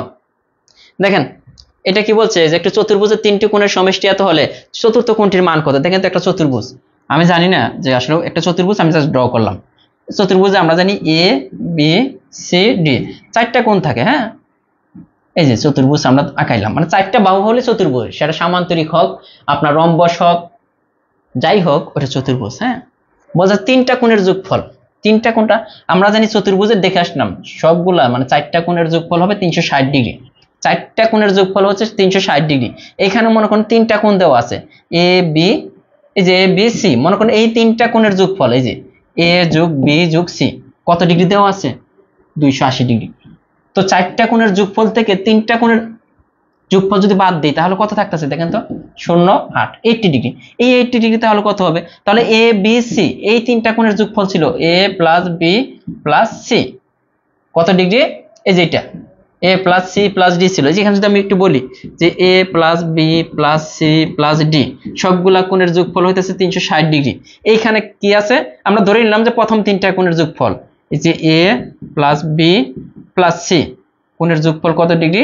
280 ডিগ্রি। এখন যদি বিয়োগ করে দেন দেখেন তো এটা মাইনাস হয়ে যাবে। হ্যাঁ, এই এই 3টা কিন্তু মাইনাস হয়ে বাদ চলে যাবে, এটা কাটা চলে যাবে। যদি বিয়োগ করি তাহলে ডি কোণটা থাকতেছে, তাহলে ডি কোণের মান কত? এটা বিয়োগ করলে 80 ডিগ্রি। তাহলে যে ডি কোণটা যেটা এটা 80 ডিগ্রি, আর এই 3টা কোণের যোগফল কত ডিগ্রি দেওয়া আছে? 280 ডিগ্রি। এটা দেখেন ক্লিয়ার কিনা? সবাই পারে, আমার চেয়ে ভালো পারেন। এটা বোঝানোর মধ্যে তেমন কিছু ছিল না আসলে। এই যে এই জিনিসগুলো বুঝবো আমরা। হ্যাঁ, একটু যদি আমরা পরেরটা চলে যাই, উপরে আসবো আমি। এই যে বড় ক্ষেত্রের ক্ষেত্রফল নির্ণয় একটু দেখি, আমরা একটু বেসিক দেখে আসি। বড় ক্ষেত্র কাকে বলে এই জিনিসটা যদি আমরা একটু বুঝে আসি, যে যার 4টা বাহু পরস্পর সমান এবং কি প্রত্যেকটা কোণ 90 ডিগ্রি। যার 4টা বাহু পরস্পর সমান, কর্ণগুলো সমান এবং প্রত্যেকটা কোণের পরিমাণ হচ্ছে 90 ডিগ্রি। সাপোজ মনে করেন এটার একটা বাহুর দৈর্ঘ্য যদি এ হয়, এটাও এ হয়ে যাবে, এটাও এ হয়ে যাবে, এইটাও এ হয়ে যাবে। এটা হচ্ছে বড় ক্ষেত্রের ক্ষেত্রে। আর প্রত্যেকটা কোণের পরিমাণ হবে কত ডিগ্রি? 90 ডিগ্রি। এই 90 ডিগ্রি, এই 90 ডিগ্রি, এটা হয়ে যাবে 90 ডিগ্রি। আর প্রত্যেকটা কর্ণ, এগুলোকে বলা হয় কর্ণ, এই প্রত্যেকটা কর্ণ কিন্তু পরস্পর সমান। প্রত্যেকটা কর্ণ পরস্পর সমান, এটা বড় ক্ষেত্রের ক্ষেত্রে। যেমন এটা একটা কর্ণ, এটা একটা কর্ণ, এগুলো পরস্পর সমান হয়। এটা বড় ক্ষেত্রের ক্ষেত্রে। আবার হয় হ্যাঁ, বড় ক্ষেত্রের ক্ষেত্রে, বড় ক্ষেত্রের ক্ষেত্রে একমাত্র এটা পসিবল। আবার আরেক ক্ষেত্রে মানে আপনার এই যদি হয় চতুর্ভুজ যদি হয় তখন, চতুর্ভুজ কেন, আয়তক্ষেত্র যদি হয় তখনও কর্ণ সমান হয়, কিন্তু প্রত্যেকটা বাহু সমান না। এখানে প্রত্যেকটা বাহু সমান, প্রত্যেকটা কোণ সমান, কর্ণগুলা সমান, মানে সবই সমান একমাত্র কার ক্ষেত্রে? বড় ক্ষেত্রের ক্ষেত্রে। এখন আসেন যে এই জিনিস থেকে আমাদের অনেক কিছু শেখার আছে। কি শিখবো? আমরা যদি একটা আয়তক্ষেত্র অঙ্কন করি, আয়তক্ষেত্রের সংজ্ঞাটা কি দেখেন? বেসিকটা আয়তক্ষেত্রের সংজ্ঞা হচ্ছে যার বিপরীত বাহুগুলো পরস্পর সমান। এ বি সি ডি একটা আয়তক্ষেত্র। এটা দৈর্ঘ্য যদি এ হয়, ওকে, এইটা ধরলাম আমরা দৈর্ঘ্য ধরলাম এ, এটা দৈর্ঘ্য, এটা প্রস্থ। কারণ বিপরীত বাহুগুলো যদি সমান হয় তাহলে এইটাও এ হয়ে যাব, যেহেতু বিপরীত বাহুগুলা, এই বাহু সমান এই বাহু, এই বাহু সমান এই বাহু। আবার এটা বি হলে এটাও বি হয়ে যাবে। এখন এটাকে আমরা কম্পেয়ার করব একটা কার সাথে? একটা বর্গের সাথে। এটা মনে করেন একটা বর্গ। এখন দেখেন আমরা নাম যদি দিই A B, okay, C D এক জায়গায় দিলেই হলো, এটা সমস্যা নেই, এ বি সি ডি যাই হোক। এটার ক্ষেত্রে কি বলতেছে? প্রত্যেকটা বাহু সমান। এই বাহু যা হবে, এই বাহু যদি এ হয়, এই বাহু হয়ে, এই বাহু এ, এই বাহু এ। ওকে, দুইটা জিনিস একটু যদি কম্পেয়ার করি, আমরা আয়তক্ষেত্রের ক্ষেত্রফল সবাই জানি না, দৈর্ঘ্য ইনটু প্রস্থ। আয়তক্ষেত্রের ক্ষেত্রফল কি? এটা আয়তক্ষেত্র, এটা ক্ষেত্রফল কি?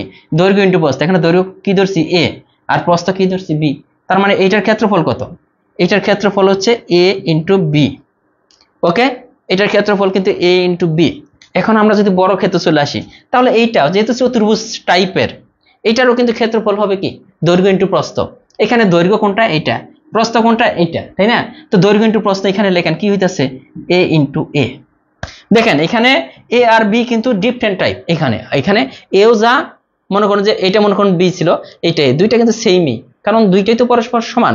তাহলে আমরা কিন্তু দৈর্ঘ্য ইনটু প্রস্থ লিখলাম। এখানে কিন্তু ক্ষেত্রফল হয়ে গেল a স্কয়ার, কিন্তু এইখানে ক্ষেত্রফলটা কি আছে ab, মানে দৈর্ঘ্য ইনটু প্রস্থই আছে, কিন্তু এখানে ক্ষেত্রফলটা হয়ে যায় বাহু স্কয়ার। কেন বাহু স্কয়ার হয়ে গেল? কারণ দুইটা বাহু সমান। আর ক্ষেত্রফল কি? দৈর্ঘ্য ইনটু প্রস্থ। এখানেও কিন্তু দৈর্ঘ্য ইনটু প্রস্থ। আমরা কিন্তু আলাদাভাবে মুখস্থ করি, ব্যাপারটা কিন্তু আলাদাভাবে মুখস্থ করার মতো কিচ্ছু নাই। সেম জিনিসগুলা আমি যখন বিস্তারিত পড়াবো তখন আমি প্রত্যেকটাই, যেমন আয়তক্ষেত্র, রম্বস, সামান্তরিক, অন্যান্য যা আছে প্রত্যেকটা আমি একভাবে পড়াতে পারবো। আমি তখন দেখাই দেবো, একদিন এটা নিয়ে একটা ক্লাস নেব শুধু, যে এই সূত্রগুলা কিভাবে আসলো। এটা গেল ক্ষেত্রফল। ক্ষেত্রফলটা দেখেন দৈর্ঘ্য ইনটু প্রস্থ, এখানেও কিন্তু দৈর্ঘ্য ইনটু প্রস্থ। এখানেও কিন্তু কার ক্ষেত্রে? বড় ক্ষেত্রের ক্ষেত্রে আমরা কিভাবে মনে রাখছি যে বাহু স্কয়ার, বড় ক্ষেত্রের ক্ষেত্রফল কি বাহু স্কয়ার। আসলে কি তাই না? দৈর্ঘ্য ইনটু প্রস্থ, কারণ এখানে দৈর্ঘ্য আর প্রস্থ সেম দিকে আমরা বলে ফেলি কি বাহু স্কয়ার। এটা মুখস্থ করে আসছি, এখন থেকে মুখস্থ করা লাগবে না। এইটা গেল। এখন আসেন পরিসীমা। এখন আসেন যে পরিসীমা, এখানে যদি আমরা ক্ষেত্রফলটা কিন্তু আমরা পারলাম, পরিসীমা জিনিসটা কি? পরিসীমা হচ্ছে যে কটা বাহু থাকবে প্রত্যেকটা বাহুর যোগফল। পরিসীমা কি? যে কটা বাহু থাকবে প্রত্যেকটা বাহুর যোগফল হচ্ছে পরিসীমা। ত্রিভুজের ক্ষেত্রে পরিসীমা কি হয়? ত্রিভুজের তিনটা বাহুর যোগফল। এটা এ বি সি থাকে, তিনটা বাহু হলো, তাহলে এই ত্রিভুজের পরিসীমা কি? এ প্লাস বি প্লাস সি, এটা হলো পরিসীমা। তাহলে এটা কি? এটা হচ্ছে একটা আয়তক্ষেত্র বা চতুর্ভুজ যাই বলেন, এটার পরিসীমা কি হবে? এটার প্রত্যেকটা বাহু যোগ করেন, তাহলে এ, এই বাহু এ, এই বাহু বি, এই বাহু আবার এ, আবার এই বাহু কিন্তু বি। তাহলে ব্যাপারটা কি হচ্ছে দেখেন তো, এখানে কি হইতেছে? দুইটা এ হচ্ছে 2a আর 2b। আমরা দেখেন 2টা কমন নিতে পারি, 2 ইন্টু এ প্লাস বি। এটা কিন্তু আলাদা আলাদাভাবে আমরা মুখস্থ করি নাই যে 2 ইন্টু এ প্লাস বি, 2 ইন্টু দৈর্ঘ্য যোগ প্রস্থ। কার? আয়তক্ষেত্রের পরিসীমা 2 ইন্টু দৈর্ঘ্য যোগ প্রস্থ। সেম ভাবে আমরা যদি দেখেন এটার পরিসীমা দেখলাম, আমরা কিন্তু ত্রিভুজের পরিসীমা দেখে আসলাম। পরিসীমা জিনিসটাই হচ্ছে বাহুগুলার যোগফল, মানে টোটাল কতগুলা বাহু বা কতগুলা এরিয়া এটা বিস্তৃত করে আছে এটা। এখানে যদি আসি সেম ভাবে পরিসীমা কি হবে? এখানে দেখেন এই বাহুর পরিমাণ কত? এ, এইটাও হচ্ছে এ, এটাও হচ্ছে এ, এটা হচ্ছে কি এ। তাহলে কয়টা এ? 4টা এ, মানে আমরা 4টা বাহু যোগ করলাম। এইখানেও কিন্তু 4টা বাহু যোগ করলাম। এখানে 4টা বাহু যোগ করার পর আমাদের কি আছে? 2 ইন্টু দৈর্ঘ্য যোগ প্রস্থ, 2 ইন্টু দৈর্ঘ্য যোগ প্রস্থ। এখানে 4a, মানে 4টা বাহু যোগ করার পর আমরা দেখলাম এটার পরিসীমা কত হইতেছে? 4a। তার মানে যারই, মানে যে কোনো জিনিসে আসুক ওইটা পরিসীমা যদি বের করতে বলে আমরা কিন্তু সরাসরি পরিসীমাটা এখন বের করতে পারবো, মানে আমরা মুখস্থ না করেও। একজন স্টুডেন্ট আমাকে একদিন বলতেছিল যে একটা অঙ্ক পারে নাই, সে প্রাইমারি পরীক্ষায় মনে হয়, যে একটা অঙ্ক পারে নাই, আমাকে এসে মানে মেসেঞ্জারে নক দিচ্ছে যে ভাই আমি এই অঙ্কটা পাই নাই। বললাম কিসের জন্য পারেন না?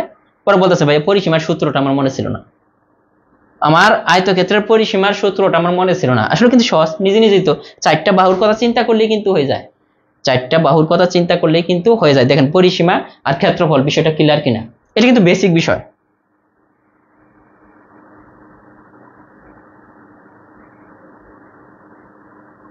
দেখেন যে এই বিষয়গুলো ক্লিয়ার কিনা, যে এই জিনিসগুলো কিন্তু মুখস্থ করার মতো কিছু নেই। পরিসীমা হচ্ছে 4টা বাহুর যোগফল। ক্ষেত্রফল কি? দৈর্ঘ্য ইন্টু প্রস্থ। ক্ষেত্রফল কি? দৈর্ঘ্য ইন্টু প্রস্থ।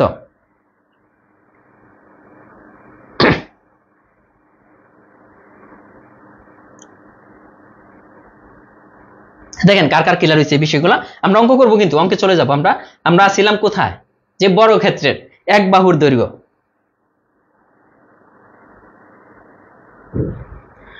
নীলক্ষেত জবমেদ বইটার দাম 290 টাকা।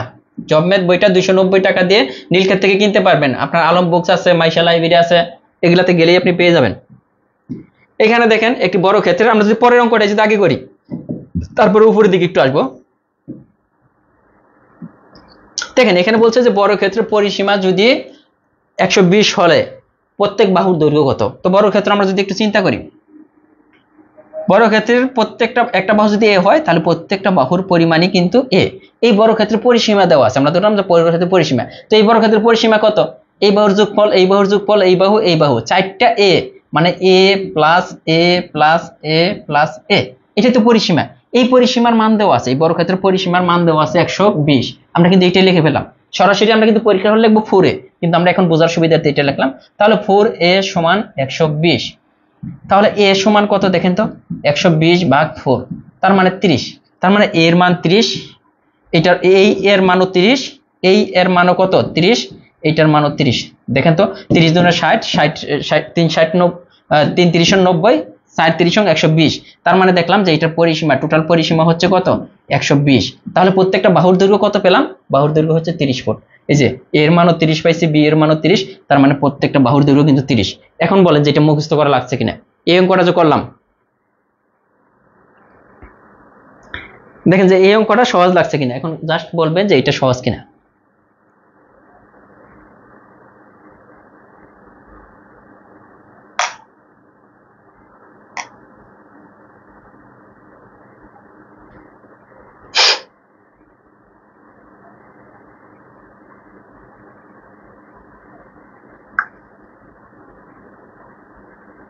ঠিক আছে,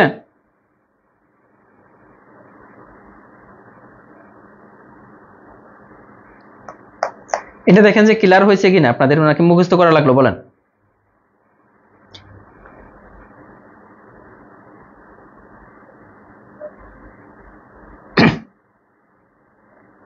পরিসীমাটা আমরা করলাম না, পরেরটা যাই। হ্যাঁ, যে জিনিসগুলো আগে মুখস্থ করছেন, আমরা আগে কিন্তু অনেকগুলো অঙ্ক রেখে আইছি।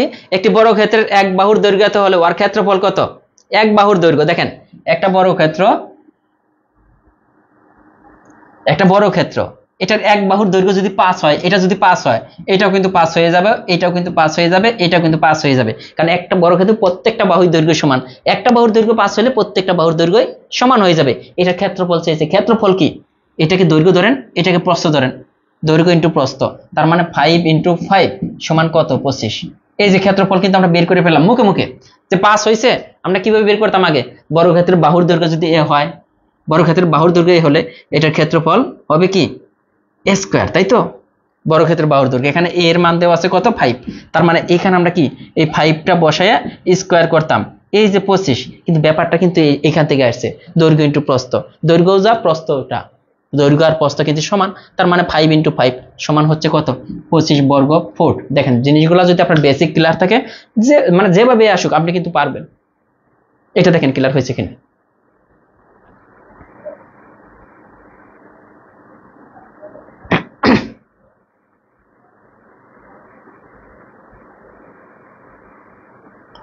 যেটা ক্লিয়ার কিনা, 60 নম্বরটা ক্লিয়ার কিনা একটু জানাবেন।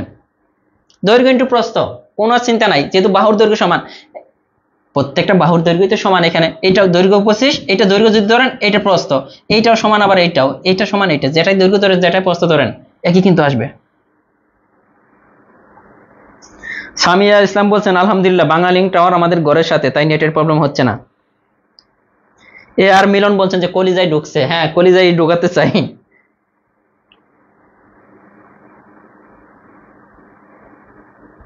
পরেরটা চলে যাই আমরা, উপরের অঙ্কটার দিকে কি আছে।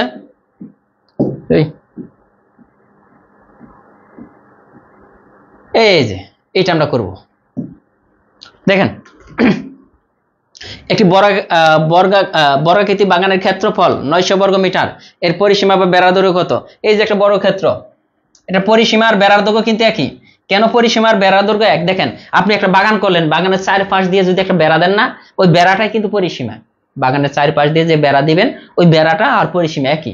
কারণ বেড়াটার মধ্যে মনে করুন চতুর্দিকে আপনি মনে করেন যে কাঁটাতার দিয়ে বেড়া দিবেন, তো কাঁটাতার কত ফিট লাগবে, টোটাল কত ফিট লাগতেছে চতুর্দিকে, এটাই তো পরিসীমা। এখানে কিন্তু এটাই। হ্যাঁ, এখানে বলছে একটা বর্গাকৃতি বাগানের ক্ষেত্রফল 900 বর্গ মিটার, এর পরিসীমা কত। পরিসীমা মানে কি, এই যে এই বাহু, এই বাহু, এই বাহু, এই বাহুর যোগফল কত। এখন আমরা দেখি বাগানের ক্ষেত্রফল, ক্ষেত্রফল কি দৈর্ঘ্য ইন্টু প্রস্থ না। এই বাগানের যদি প্রত্যেকটা বাহুর দৈর্ঘ্য যদি এ হয়, তাহলে দৈর্ঘ্য ইন্টু প্রস্থ এ ইন্টু এ, তাই না। এটাই তো ক্ষেত্রফল, দৈর্ঘ্য ইন্টু প্রস্থ সমান কত দেওয়া আছে 900। তাহলে এইখান থেকে আসেন, দেখেন এ স্কয়ার সমান কত 900, তাই হইতেছে না।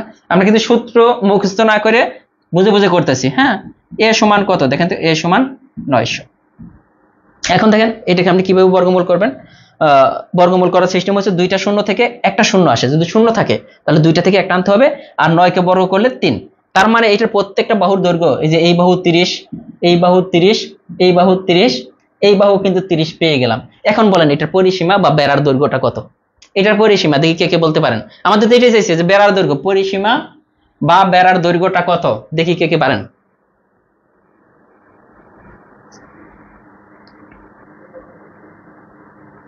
চানু খন্দকার শাহিন বলছেন যে ক্লাস করার আগে কঠিন লাগতো, এখন পানির মতো লাগতেছে। ইনশাআল্লাহ প্রত্যেকটা জ্যামিতির প্রত্যেকটা ম্যাথে আমি আলোচনা করব।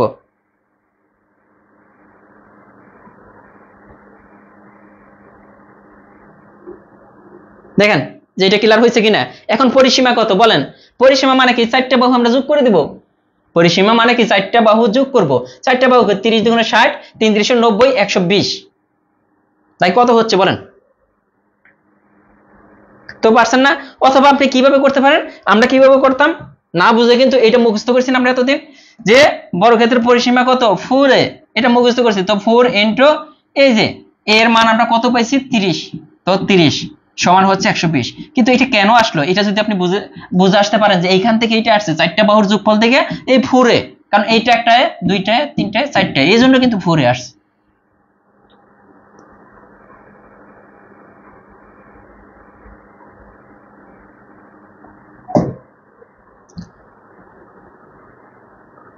আমাদের ওগুলো শেষ হয়ে গেছে উপরে।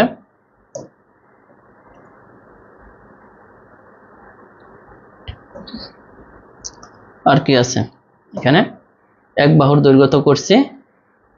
ওকে, একটি বর্গের কর্ণের দৈর্ঘ্য, এটা আমি দেখাই। এটা কিন্তু বের করা যায় যে বর্গের কর্ণের দৈর্ঘ্য কিভাবে √2a। এই যে বর্গের কর্ণের দৈর্ঘ্য কোনটা, এটা যদি হয়, এটা কর্ণ, এটা একটা কর্ণ, এইটা একটা কর্ণ। হ্যাঁ, একটি বর্গ, কোন বর্গের কর্ণের দৈর্ঘ্য 4 এত হলে এর বর্গের ওই বর্গের ক্ষেত্রফল কত বর্গ একক? ভালো কথা, আমাদের কর্ণের দৈর্ঘ্য যেহেতু দেওয়া আছে, আমাদের বের করতে হবে কার মান? এ এর মানটা বের করতে হলে আমরা ক্ষেত্রফল বের করতে পারবো, মানে বাহুর দৈর্ঘ্য। এটা এ, এটা এ, এটাও এ, এটা যদি এ হয়, কর্ণের দৈর্ঘ্য বের করার সূত্র হচ্ছে √2a। এটা হচ্ছে কর্ণের দৈর্ঘ্য, একটা বর্গের কর্ণের দৈর্ঘ্য। এই যে এই কর্ণের দৈর্ঘ্য বা এই কর্ণের দৈর্ঘ্য বের করার সূত্র হচ্ছে √2a। দেখেন বর্গের কর্ণের দৈর্ঘ্য সূত্র হচ্ছে √2a। অন্যদিন দেখাবো কেন এটা √2a হচ্ছে, ঠিক আছে? তো √2a এর মান কত? এই যে কর্ণের দৈর্ঘ্য, এটাও কর্ণের দৈর্ঘ্য, এটাও কিন্তু কর্ণের দৈর্ঘ্য। এটা দেখেন কি আছে, 4√2 দেওয়া আছে, ঠিক আছে? এখন এর মান কত হবে? দেখেন এখানে √2 আছে, এইখানে √2 আছে, এটা কেটে দেন, √2 উভয় পাশ থেকে বাদ। এর মান কত? 4। তার মানে এটার মানও 4, এই এর মানও কিন্তু 4, এই এর মানও 4, এটার মানও কিন্তু 4। মানে এর মান 4 হওয়া মানে কি? 4টা বাহুর প্রত্যেকটা দৈর্ঘ্য হচ্ছে 4। এখন চাইছে ক্ষেত্রফল কত? তো ক্ষেত্রফল কি? এটা দৈর্ঘ্য, এটা প্রস্থ, ধরেন দৈর্ঘ্য ইন্টু প্রস্থ, তার মানে 4 × 4 সমান কত? 16। 4 × 4 এগুলো কিন্তু পরীক্ষার হলে আপনি যদি প্র্যাকটিস করেন, আমি বলতে পারি যে আপনার এগুলো করা লাগবে না, নিজে নিজে হয়ে যাবে। এই অঙ্কগুলা করা লাগবে না, নিজে নিজেই কিন্তু হয়ে যাবে। ঠিক আছে, ক্লিয়ার? আশা করি যে এটা ক্লিয়ার। পরের অঙ্ক, এটা তো আমরা করে ফেলছি, একটি বর্গক্ষেত্রের পরিসীমাটা করে ফেলছি। এখন আসেন যে চতুর্ভুজের 4 কোণের অনুপাত এত হলে ক্ষুদ্রতম কোণের পরিমাণ কত ডিগ্রি? দেখেন এগুলো আমরা কয়েকটা সিস্টেমে করতে পারি, যেখানে অনুপাত থাকবো, এখানে একটা কোণের পরিমাণ x, আরেকটা কোণের পরিমাণ 2x, আরেকটা কোণের পরিমাণ 2x, আরেকটা কোণের পরিমাণ কত? 3x। ঠিক আছে, এই 4টার যোগফল কত? একটা চতুর্ভুজের 4টা কোণের যোগফল কত? এই যে x, 4টা কোণ আমরা লিখতেছি। দেখেন আমরা জানি যে চতুর্ভুজের 4 কোণের যোগফল কত ডিগ্রি? 360 ডিগ্রি। এটা কিন্তু আমাদের মুখস্থ, অথবা বের করে নিয়ে আসবেন। হ্যাঁ, এখানে কত আছে? 4 3 7 8x। 8x সমান কত ডিগ্রি? 360 ডিগ্রি, তাই না? x সমান কত? এই যে 360 ভাগ 8, এই যে 8 দিয়ে 4 8 কত? 32, 5 8 40, 45 ডিগ্রি। একটা কোণের পরিমাণ হচ্ছে 45 ডিগ্রি। 45 ডিগ্রি কি? এখানে x এর মান কত? 45 ডিগ্রি। এটাতে সবচেয়ে ছোট কোণ হবে, এটার মান দেখেন 45 দ্বিগুণে 90 ডিগ্রি। এটার মানও কত হবে? 45 দ্বিগুণে 90। এটার মান 3 45 সং 105। তার মানে সবচেয়ে ছোট কোণের পরিমাণ কত? এই যে 45 ডিগ্রি। এগুলো আসলে সহজ। বলবেন যে এগুলো তো সবাই পারে, ভাই আপনি কেন করাচ্ছেন?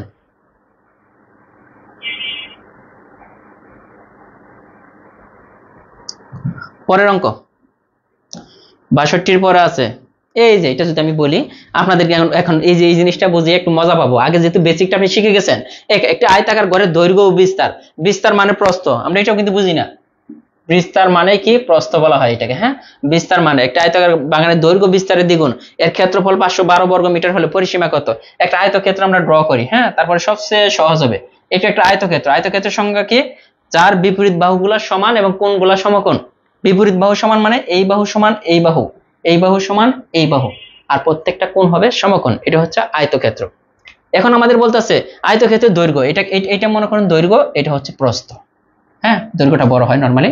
তো গড়ের দৈর্ঘ্য বিস্তারের দ্বিগুণ, মানে বিস্তার মানে কি? প্রস্থ যা হবে, প্রস্থ যদি আমরা x ধরি, দৈর্ঘ্য হয়ে যাবে 2x। এই যে এই জিনিসটা বুঝতে হবে। যে দৈর্ঘ্য বিস্তারের দ্বিগুণ মানে কি, দৈর্ঘ্য বেশি প্রস্থ কম, প্রস্থ যা হবে তার দ্বিগুণ হবে দৈর্ঘ্য। তার প্রস্থ যদি x হয় দৈর্ঘ্য হচ্ছে 2x। প্রস্থ যদি আপনি ধরেন x মানে সরি 2x, এটা হবে 4x। প্রস্থ যদি আপনি ধরেন 10, এটা হবে 5। মানে জিনিসটা হচ্ছে যে সব সময় এই প্রস্থের দ্বিগুণ হবে দৈর্ঘ্য, এই কথাটা কিন্তু বলা আছে। এই কথাটাই আমরা ধরতে পারি না, যেটা কি বললো প্রস্থের দ্বিগুণ দৈর্ঘ্য, আমরা এটা বলছি এর ক্ষেত্রফল। এখন এটা দেখেন আয়তক্ষেত্র আছে না, ক্ষেত্রফল এটা যদি x হয় এটাও x, এটা 2x হলে এটাও কিন্তু 2x, কারণ বিপরীত বাহুগুলো পরস্পর সমান। এখন বলা আছে এর ক্ষেত্রফল। তো দেখেন এটা ক্ষেত্রফল কি, আমরা একটু আগে এর ক্ষেত্রে করে আসলাম, কার ক্ষেত্রে, বড় ক্ষেত্রে করে আসলাম না, দৈর্ঘ্য ইন্টু প্রস্থ। ক্ষেত্রফল কি, দৈর্ঘ্য ইন্টু প্রস্থ। তাহলে দৈর্ঘ্য ইন্টু প্রস্থ ইকুয়াল কি, দৈর্ঘ্য ইন্টু প্রস্থ ইকুয়াল কি ক্ষেত্রফল। ক্ষেত্রফল কত দেওয়া আছে, 512। দেখেন দৈর্ঘ্য ইন্টু প্রস্থ ইকুয়াল ক্ষেত্রফল 512 দেওয়া আছে না, লিখে ফেললাম, যা আছে তাই কিন্তু লিখলাম, কোনো সমস্যা নাই। এখানে কি আছে দেখেন তো, কি আছে, x স্কয়ার আর 2টা এই সাইডে দিয়ে দেন, এই 512 ভাগ 2 সমান হচ্ছে 200, কত হয় 6 256। 512 x স্কয়ার সমান 256, তার মানে x সমান কত, এই যে 256, এটা হচ্ছে না 256। এখন 256 কে দেখেন 16 ইন্টু 16 মানে 256। এই জন্য আমি বলি এগুলো কিছু কিছু জিনিস আপনি শিখে আসবেন। 16 ইন্টু 16, তার মানে দুইটা 16 থেকে একটা 16 আসবো, তার মানে x এর মান পেয়ে গেলাম 16, তার মানে x সমান 16, তার মানে 2x সমান 32, তাই না। x সমান যদি 16 হয়, প্রস্থ যদি x কাকে ধরছি, x হচ্ছে প্রস্থ, দৈর্ঘ্য কত, এটা দ্বিগুণ, তার মানে প্রস্থ যদি 16 হয় দৈর্ঘ্য হবে 32, তার মানে এই দিকেও 16 প্রস্থ, এটা তো প্রস্থ, এটা হচ্ছে 32। এখন বলতেছে এটার পরিসীমা কত, আমরা কিন্তু এটা বাহুর পরিমাণটা পেয়ে গেলাম, দৈর্ঘ্য আর প্রস্থ কিন্তু আমরা বের করে ফেলছি। এখন বলতেছে পরিসীমা কত, পরিসীমা এই প্রত্যেকটা বাহুর যোগফল। এইদিকে আছে 16, এইদিকে আছে কত 32, ওইদিকে 16, আবার এইদিকে কত, এই যে 32, এটাই কিন্তু পরিসীমা। যোগ করলে কত হয়, দেখি যোগ করেন, এটা কত হয় পরিসীমা, কারণ 4টা বাহুর যোগফল না পরিসীমা। এই যে পরিসীমা সবাই কিন্তু বলছেন যে 96। এখন এইটা কিন্তু আমরা এইভাবে না করে কেন আমরা এইভাবে করি, দেখেন পরীক্ষার হলে আমরা কিভাবে করব, দ্রুত করার জন্য এই যে 2 ইন্টু দৈর্ঘ্য যোগ প্রস্থ, 2 ইন্টু দৈর্ঘ্য যোগ প্রস্থ, দৈর্ঘ্য কত 2x, প্রস্থ কত x, এইটা 2 ইন্টু দৈর্ঘ্য যোগ প্রস্থ। কেন এটা হলো, দেখেন এই যে 2 ইন্টু কেন হলো, 2 দ্বারা গুণ হলো, এই 2x এইদিকে 2x, তার মানে 2 ইন্টু দৈর্ঘ্য, আবার এইদিকে দেখেন প্রস্থ x, এইদিকেও x, এইদিকেও x, তাহলে 2 ইন্টু প্রস্থ, এই জন্য 2টা কিন্তু কমন আসছে। এখন এইখানে যদি মান বসিয়ে দেন, x এর মানটা কত পেলাম, 2 ইন্টু x এর মানটা আমরা কত পেলাম 16, যোগ এইদিকে কত 16, এই যে এটা কাটাকাটি করলে যা আসে এটাই কিন্তু অ্যান্সার। ঠিক আছে, ক্লিয়ার, আশা করি যে ক্লিয়ার। এখন আসেন এরপরে 64 নম্বর যে অঙ্কটা আছে, কিন্তু অনেকগুলো অঙ্ক আমরা করাচ্ছি যাতে বুঝে বুঝে, কোনো অঙ্ক কিন্তু মুখস্থ করা যাবে না। এবিসিডি সামান্তরিকের এবি 12 সেন্টিমিটার, ডি বিন্দু থেকে এবি এর উপর লম্ব দূরত্ব 6 সেন্টিমিটার, সামান্তরিকের ক্ষেত্রফল কত। দেখেন এবি এর উপর ডি বিন্দু থেকে, হ্যাঁ একটা সামান্তরিক কাকে বলে, যার বিপরীত বাহুগুলা সমান, ওই আয়তক্ষেত্রের বিপরীত, কিন্তু কোনগুলা সমকোণ নয়, বিপরীত বাহুগুলা সমান, কোনগুলা সমকোণ নয়। এইদিকে আসেন, যে আমরা ধরলাম যে A B C D, D বিন্দু থেকে এবি এর উপর লম্ব, তাহলে আমরা একটু ঘুরিয়ে লিখি, হ্যাঁ তাহলে সুবিধা হয়। এই যে এটা হচ্ছে রম্বস, নিজের মতো করে জাস্ট আমি ড্র করলাম, যার বিপরীত বাহুগুলা সমান কিন্তু কোনগুলা সমকোণ নাই, এটা হচ্ছে রম্বস। তাহলে হচ্ছে এবি এর উপর লম্ব রাখাইছে না, এই জন্য এ বি সি ডি আমরা দিলাম। এখন আমাদের বলতেছে যে এ বি এর মান, এই যে এইটুকুর দৈর্ঘ্য 12, তাহলে এটাও কিন্তু 12 যেহেতু বিপরীত বাহুগুলো সমান, এবং বলতেছে যে ডি বিন্দু থেকে কার উপরে, এ বি এর উপর একটি লম্ব অঙ্কন করছে, ডি বিন্দু থেকে এ বি এর উপর একটি লম্ব, এই লম্বটার দৈর্ঘ্য হচ্ছে 12। এই ডি বিন্দু থেকে না 12 না 6, সরি, লম্ব হচ্ছে 6। ডি বিন্দু থেকে যে লম্বটা অঙ্কন করছে এ বি এর উপরে লম্ব, এটা হচ্ছে 6, এখানে কিন্তু 90 ডিগ্রি উৎপন্ন হয়েছে। এখন আসেন বলছে সামান্তরিকের ক্ষেত্রফল কত। এখন ওই যে আমরা দেখলাম সামান্তরিক দৈর্ঘ্য ইন্টু প্রস্থ, এখানে প্রস্থটা কোনো সমস্যা নাই, প্রস্থটা দেখেন এইটা দৈর্ঘ্য ইন্টু প্রস্থ কিন্তু, হ্যাঁ প্রত্যেকটা ক্ষেত্রে চতুর্ভুজ আকৃতি, এখানে প্রস্থটা 12, তাহলে দৈর্ঘ্যটা কত? দৈর্ঘ্যটা এই যে উচ্চতা দেখেন, এটা কিন্তু দৈর্ঘ্য, এটা কিন্তু দৈর্ঘ্য না, হ্যাঁ দৈর্ঘ্য কিন্তু এইটা, এই জন্য কিন্তু এই উচ্চতাটা কিন্তু সামান্তরিক ক্ষেত্রে বললে আমরা কি লিখি? ভূমি ইন্টু উচ্চতা। কেন লিখি? এই যে দৈর্ঘ্য সবসময় মানে প্রস্থ সবসময় সোজা হবে, প্রস্থ সবসময় সোজা। এটাকে যদি দৈর্ঘ্য ধরেন বা একটাকে দৈর্ঘ্য ধরেন, একটা প্রস্থ ধরেন, কোনো কথা নেই, কিন্তু এটাকে আমাদের লম্ব আকৃতি, যেমন আগের গুলো কিভাবে চিন্তা করতাম, এই যে এটা একটা প্রস্থ ধরতাম, একটা দৈর্ঘ্য ধরতাম, এখানেও সেম ভাবে এটার উপরে লম্ব অঙ্কন করতে হবে। লম্ব অঙ্কন করলে তাহলে একুরেট এটার মাপটা পাওয়া যাবে এইটা। তাহলে সামান্তরিকের ক্ষেত্রে আমরা কি বলছি? দৈর্ঘ্য ইন্টু প্রস্থই কিন্তু বলতাছি, দৈর্ঘ্য ইন্টু প্রস্থ। এটাকে দৈর্ঘ্য ধরেন অথবা এটাকে প্রস্থ ধরেন, তাহলে 12 ইন্টু 6 এটা কিন্তু ক্ষেত্রফল। আমরা নর্মালি কি বলি যে ভূমি ইন্টু উচ্চতা, এটাকে আমরা ভূমি বলি আর এটাকে আমরা উচ্চতা বলি, কিন্তু জিনিসটা কিন্তু একই। এখানে লম্ব আকার উদ্দেশ্য হচ্ছে এটা কি বের করে নেওয়া, এটা দৈর্ঘ্য বের করে নেওয়া, এটা দৈর্ঘ্যটা আমরা বের করে, এটা কিন্তু দৈর্ঘ্য ইন্টু প্রস্থ, এই যে দৈর্ঘ্য ইন্টু প্রস্থ আগেই 6 ইন্টু 12, এটা কিন্তু মুখস্থ করার কিচ্ছু নেই, একই। এরপর আসেন সামান্তরিকের কর্ণদ্বয় পরস্পর সমান হলে, এই প্রশ্নটা আমার কাছে ভালো লাগে, এই ধরনের প্রশ্নগুলো আসে। সামান্তরিক একটাকে বলছিলাম, সামান্তরিক কাকে বলে? যার বিপরীত বাহুগুলা এই যে পরস্পর সমান এবং কোণগুলা সমকোণ নয়। আর চতুর্ভুজের ক্ষেত্রে সংজ্ঞাটা কি হয়? যার বিপরীত বাহুগুলা পরস্পর সমান এবং কোণগুলা সমকোণ। মানে পার্থক্যটা কি?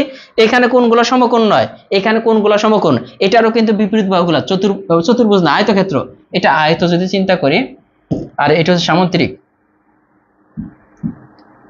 চিন্তা করে দেখেন, এই জিনিসটা সবই সেম ছিল, শুধু পার্থক্যটা কি? এটার কোণটা সমকোণ না, এটার কোণ সমকোণ, কারণ এটারও বিপরীত বাহু সমান, এই বাহু সমান এই বাহু, আবার এটারও এই বাহু সমান এই বাহু, এই বাহু সমান বিপরীত বাহুগুলা সমান, কিন্তু এটার কোণগুলা সমকোণ নয়, এটার কোণগুলা সমকোণ।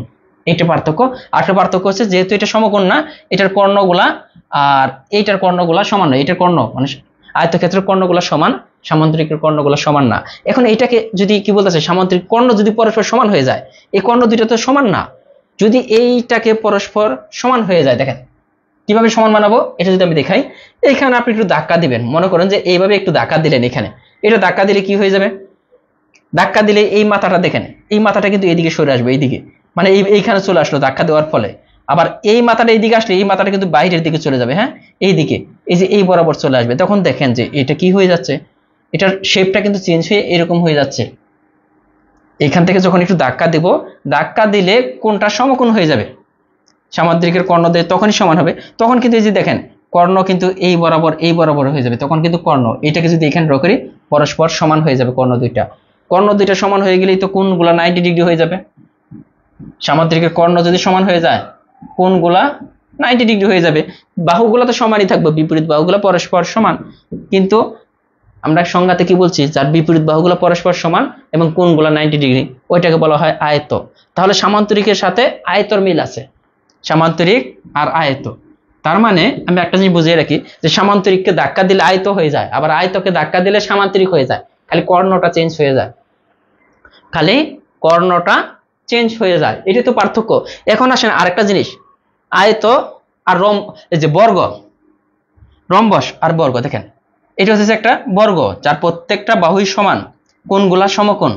আবার সেম ভাবে রম্বসের কথা যদি চিন্তা করি, এটা থেকে আরেকটা জিনিস শিখে রাখেন, রম্বসের কথা যদি আমরা চিন্তা করি, এটা রম্বস যার প্রত্যেকটা বাহুই সমান, কোণগুলা সমকোণ না। তার মানে এটার মধ্যে পার্থক্য কি? এটার কোণগুলা সমান, এটার কোণগুলা সমান না, মানে কোণগুলা প্রত্যেকটা কোণ 90 ডিগ্রি, এটার প্রত্যেকটা কোণ সমানও না এবং 90 ডিগ্রিও না। তার মানে প্রত্যেকটা বাহু কিন্তু এটারও সমান, এটারও সমান। এই যে এটাকে যদি একটু এখানে ধাক্কা দিই, দেখেন এখানে ধাক্কা দেওয়ার ফলে একটু বাইকা যাবে না, এই যে বাইকা গেলে কিন্তু এটা কি হয়ে গেল, এটা থেকে এটা হয়ে গেল, এটা থেকে এটা হয়ে গেল। তার মানে কি হলো, বর্গ থেকে রম্বস হতে পারে, বর্গ থেকে বর্গকে একটু ধাক্কা দিলেই রম্বস হয়ে যাবে, রম্বসকে একটু ধাক্কা দিলে বর্গ হয়ে যাবে।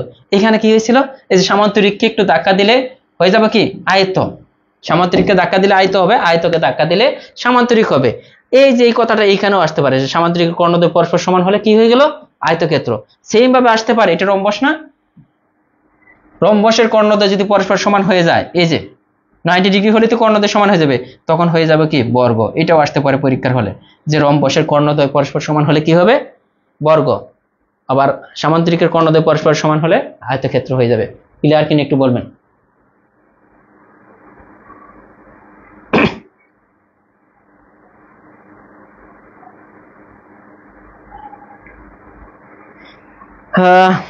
এই জিনিসটা একটু মনে রাখবেন, আচ্ছা, অনেকে বলতেছে নাকি ঘুম আসতেছে। আকাশ সরকার, ঠান্ডা পানির ভয়ে ঠিক মতো গোসল করি না।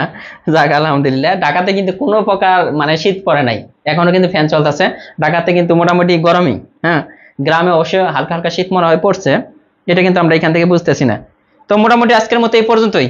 আর নিবন্ধন পেইড বেসের ক্লাস কিন্তু 1 ডিসেম্বর 1 তারিখ থেকে ইনশাল্লাহ শুরু হয়ে যাবে। যারা এখনো ভর্তি হন নাই, আপনি চাইলে 1250 টাকা দিয়ে ভর্তি হয়ে এই যে নিবন্ধন বইটা কিন্তু ফ্রিতে পেয়ে যাবেন।